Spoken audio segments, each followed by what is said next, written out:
We're back. Time for another edition of the Carolina Insider Rapid Reaction Edition after Carolina tops Furman tonight in the Smith Center 74-61. Adam, this was a tie game at halftime. The Paladins shot 54% from the field in the first half, 53% from three, and then Carolina ended up leading by 22 with just a couple minutes to go and wins by 13.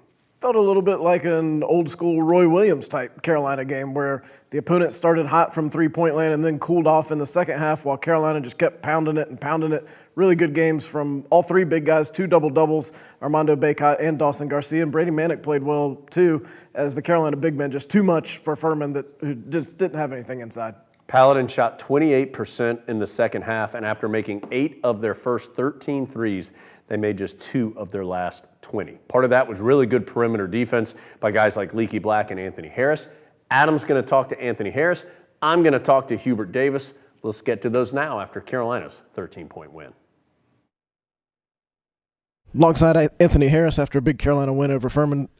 Tale of two halves there. What were the Tar Heels able to do better defensively in the second half, especially against Furman's perimeter game? It was just a matter of us locking in, just being better, focused defensively on our assignments. We've been through it probably like 2 or 3 days now, just knowing personnel, so just pretty much locking in the second half. What's the difference in preparation this year with Coach Davis preferring to take a couple days to go through opponents, especially one like that one that you don't know as well? How was that advantageous?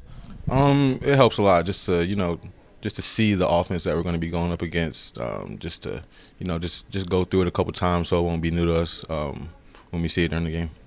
Coach Davis has talked a lot about sharing the ball and wanting to improve in that. 18 assists on 30 field goals is pretty good. How has that gotten better? We just all want to share the ball. We're all looking for the best shot we could possibly get, and I feel like that's been our main focus, one of our main focuses in the past 2 or 3 weeks, just finding the best shot we could get. Coach Davis has bragged a lot on you, especially that time period between the Michigan game and the Georgia Tech game. What did you do individually between those two games that seems to have really turned your season around? I do the same thing all the time. I just do whatever coach asks me to do, whether it be just knocking down shots or just guarding the best player, just being a little energy guy for the team, just staying locked in for what my number's called. What does it mean to be the energy guy? Because it doesn't mean just kind of randomly run around the court. Like you're doing something specifically that's getting you more minutes. I wouldn't say it's just energy. It's just like we play a lot together. So just whatever we're doing in practice, you can see it carry over to the game. So I just feel like we've been really locked in, and we all know what each other's strong suits are. So that helps us a lot. Big test coming up this weekend in Las Vegas against UCLA. Last time you went away from home for a big test, that didn't go as well. What do you feel like you learned from the trip to Connecticut that maybe will be beneficial headed to Las Vegas? It was real early, the last road games we had.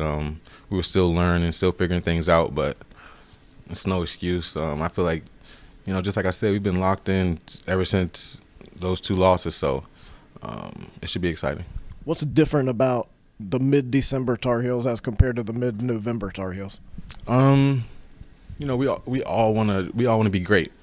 We feel like we're the best team in the country, so we got to play like that every night, no matter who we're playing. It's Anthony Harris with big role in Carolina's win over Furman.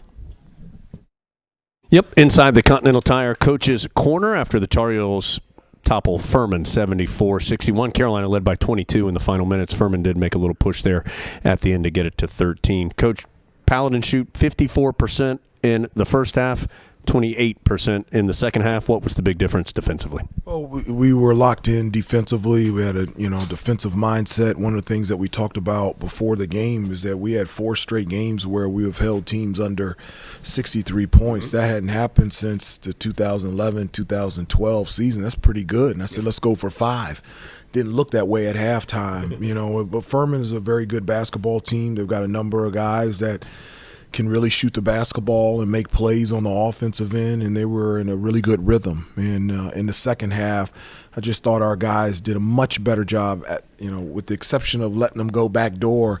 I thought we did a really good job of contesting their threes. They didn't have any open looks, not even in transition, coming off down screens. We did a better job of our matchups, and I'm so proud of them. Their effort on the defensive end in the second half was fantastic, and then offensively we were able to get in a little bit of rhythm, and I'm just really proud of them. You mentioned the last game where we had, RJ and Caleb, they had, 1 assist and 7 turnovers. Tonight they had 11 assists combined and only 3 turnovers. They were fantastic tonight, and I'm really, really proud of them.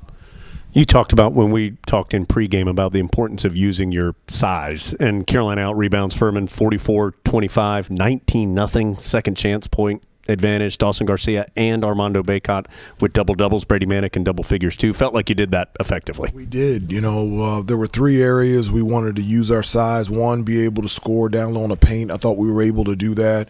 We were able to get second chance opportunities. I really felt like we had an advantage on the offensive glass, and so we were able to do that as well.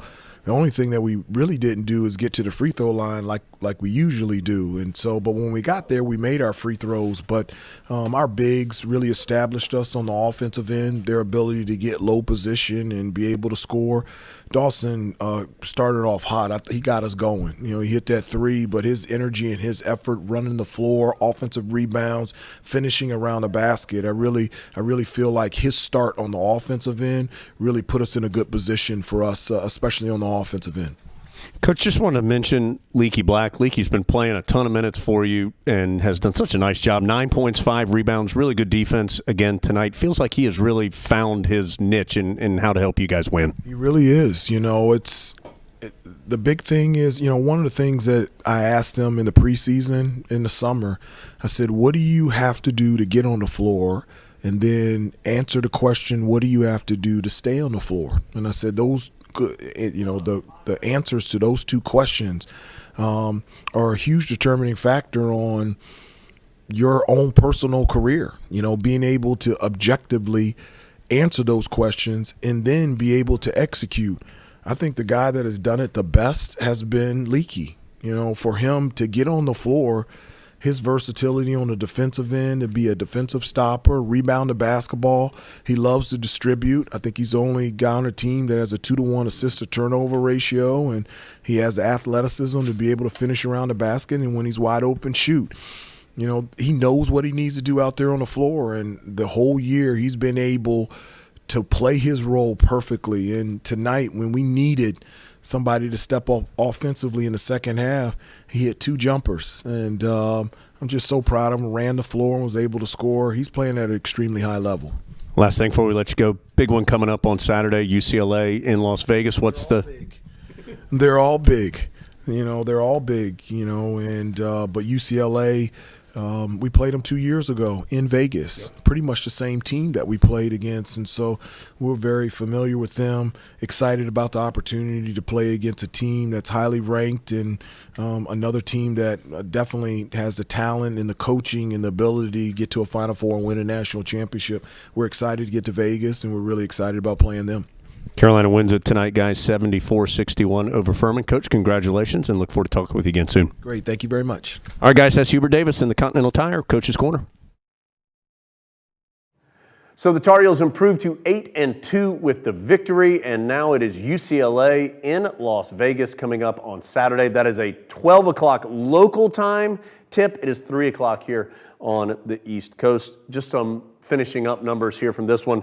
Dawson Garcia, 20 points and 10 rebounds. Armando Bacot, 14 and 12, a double-double. Heels a 19-0 second chance point advantage in this one. 44-26 points in the paint as well. Adam, I know we only have a couple seconds left. Huge game coming up on Saturday. Thought you saw the growth that you wanted to see from Elon to Furman. Now you need an even bigger step from Furman to UCLA. Be a great atmosphere, big stage. See if the Tar Heels can match up to it. Again, that is part of that CBS Sports Classic coming up on Saturday afternoon. Then the Tar Heels also have one more home game as well against Appalachian before the holiday break. All smiles tonight, though. Carolina beats Furman 74-61 in the Smith Center. Thanks for being here with us on the Carolina Insider.